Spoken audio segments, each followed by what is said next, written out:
Avec cet amendement, nous souhaitons que l'État prenne en charge l'ensemble des indemnisations FCO et MHE. Ces maladies-là qui touchent les élevages font des ravages. Parfois, c'est 50% des cheptels qui sont décimés. Face à ces crises sanitaires, nous devons soutenir l'élevage français.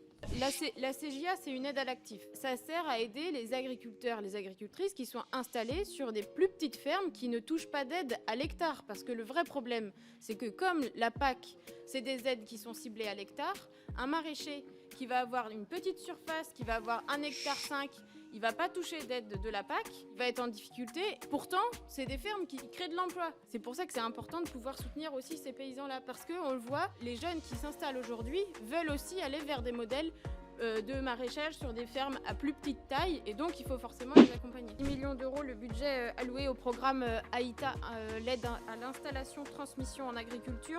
Dans les 10 prochaines années, un agriculteur sur 2 qui partira à la retraite.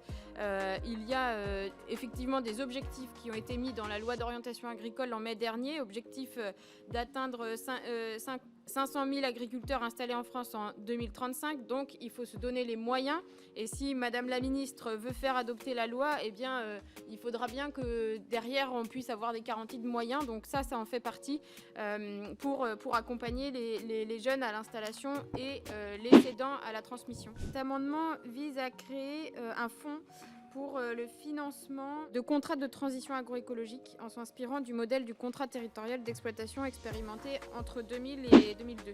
On est quand même dans une période où on voit des incendies tous les ans et ça risque de s'intensifier. Selon une étude de la Banque mondiale, 1 euro investi dans la prévention des incendies de forêt permet d'économiser 2 euros de dommages. Donc c'est pour ça que c'est très important de rétablir les crédits que le gouvernement a supprimés. Il y a des gens qui ont des croyances magiques sur la facilité, sur le bio, ça les regarde. Chacun est libre de cultiver son champ comme il veut, mais il n'y a aucune preuve scientifique de la réalité du bio, de son intérêt pour l'alimentation humaine. Et c'est sous-entendre que l'alimentation conventionnelle ne serait pas bio et ne serait pas saine pour l'alimentation humaine.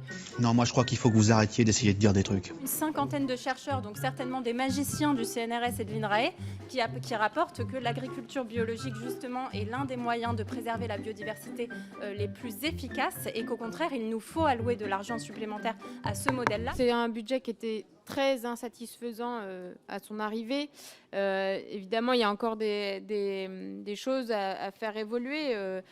Mais néanmoins, on a adopté des amendements sur des sujets d'actualité et des sujets d'urgence, notamment sur les crises sanitaires, sur l'installation des jeunes, sur la restauration collective. Donc là, c'est un peu plus de 800 millions d'euros pour l'agriculture qui ont été adoptés dans les amendements, si notre calcul est exact.